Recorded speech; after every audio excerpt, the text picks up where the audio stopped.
Morning's talk is Unholy Communion, the Spiritual Nature of Abduction Reports.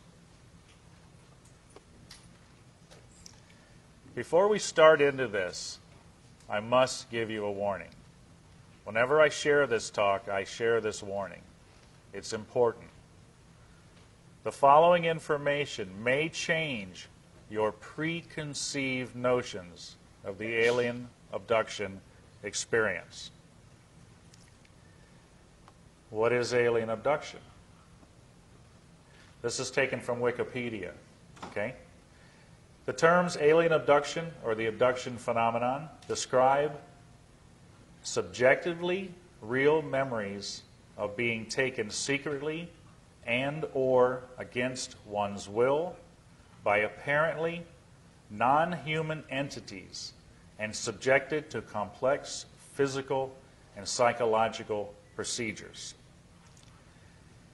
What I'm going to share with you today is some of the most powerful evidence in the UFO community about what this experience is about and the entities behind them. We've shared this over the years, and we always get a lot of flack from what I'm about to share. So hang on to your seats.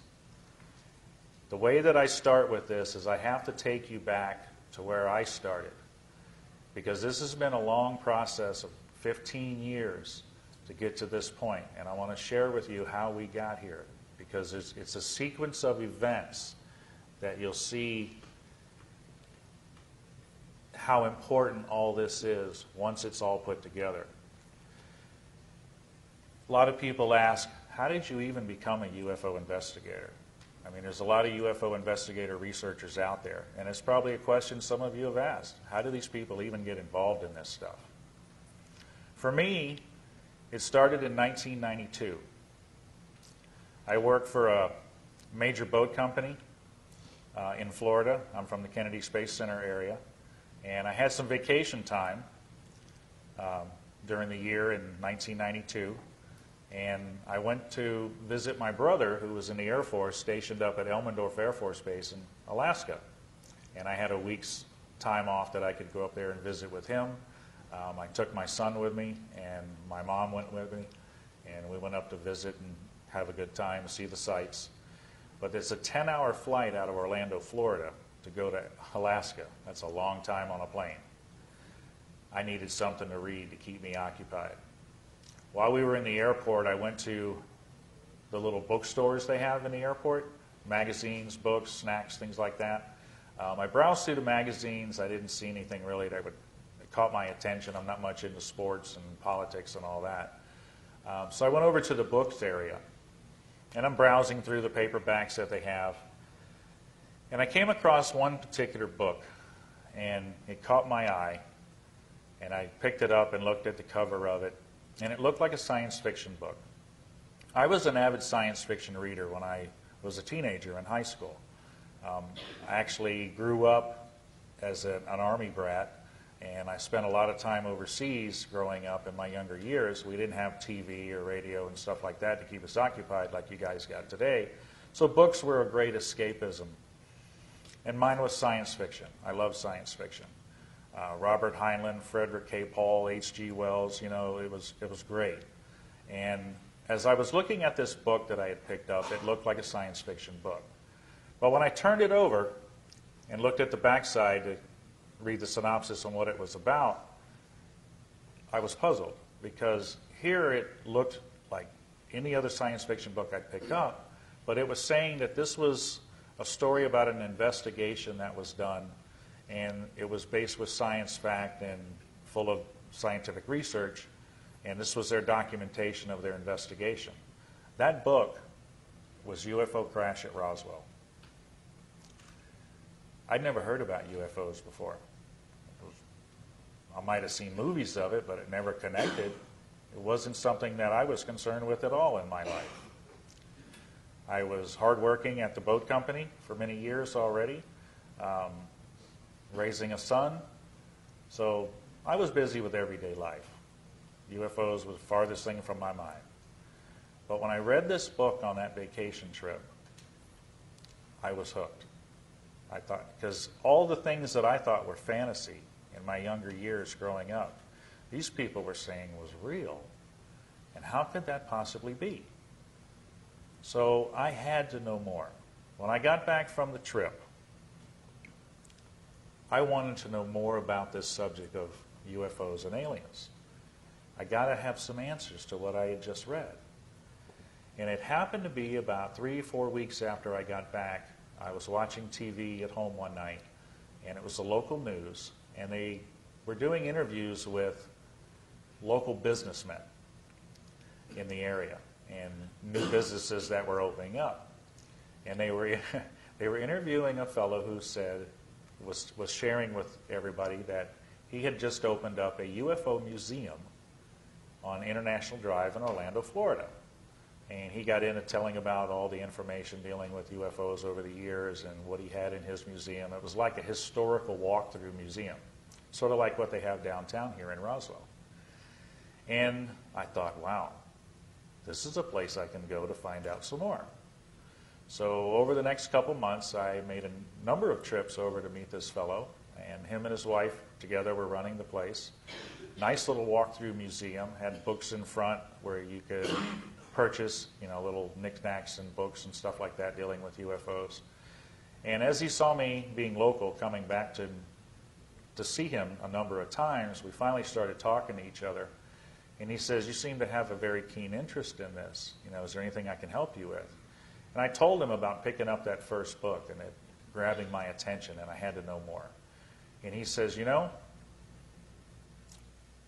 would you like to be more involved in finding out what this is about? I said, "Well, what do you mean?" He says, "Well, I belong to an organization that researches UFOs, and it's the Mutual UFO Network." Over the next few months, he helped me become a member of MUFON. He helped me work up my investigator status as a field investigator for MUFON, and we became very good friends. I learned what was involved with doing investigations. And being local, I was on the Space Coast, and he's in Central Florida. He said, over on the Space Coast, there's no chapter for MUFON. He said, "I know there's some members over there, but there's no chapter for it. There's nobody running the organization for the county." He said, "Would you be interested in maybe taking charge of that and putting together a group of investigators to cover that area?" And I thought, wow, this sounds interesting.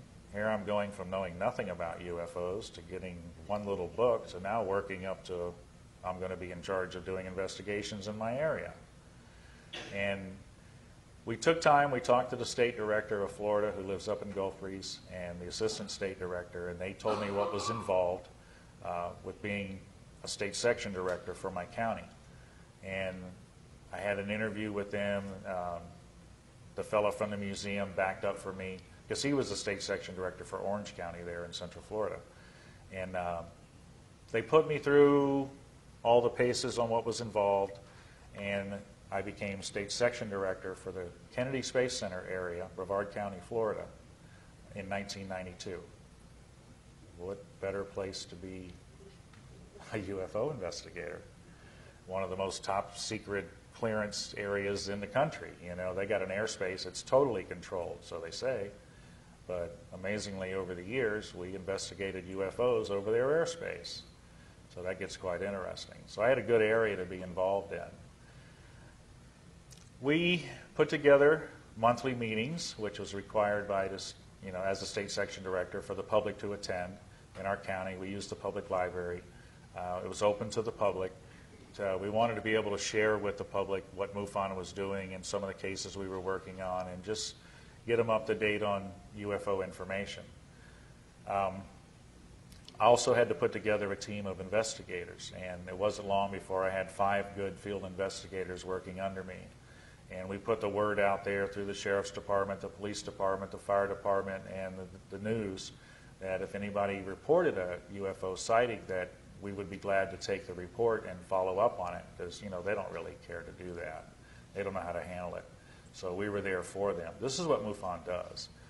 MUFON is the largest grassroots scientific-based organization in the world today. There's over 5,000 members of investigators, consultants. You know, we have a lot of tools at our fingertips as MUFON investigators to be able to follow up on reports and do the investigations.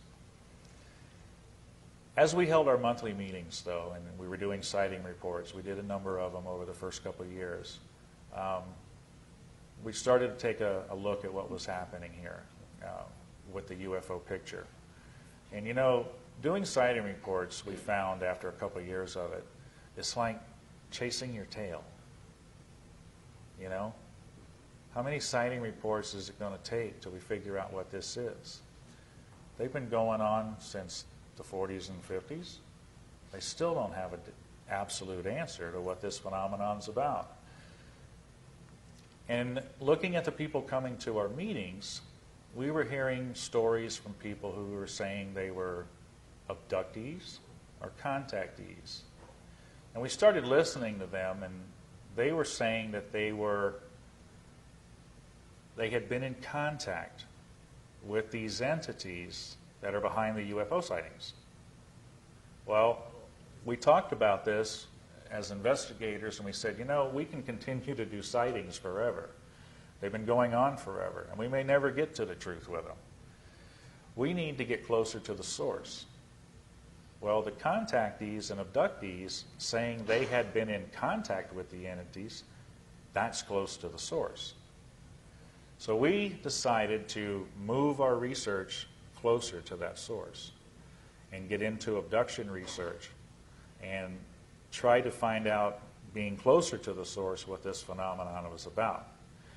The only problem with that at the time is that MUFON wasn't set up to work with the abduction experiencers.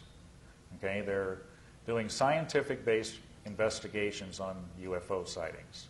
They really didn't have a format to working with the abductions, and we had to kind of separate ourselves to be able to do that. We couldn't do it under the name of MUFON because we had no real guidelines except for what we've been taught as being investigators to do interviews and research and how to document stuff.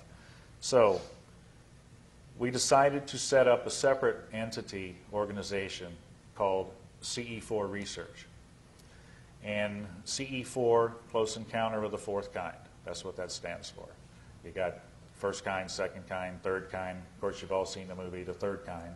Fourth kind is abductions. So that's what we titled our group. Even from the beginning, the information was always available to MUFON. We never kept it separate. We always offered it if they wanted to see it. But like I said, they weren't really set up at the time to be involved with that. So we started interviewing the abductees and the contactees that we had come into the meetings over the next couple of years, started documenting all the information. And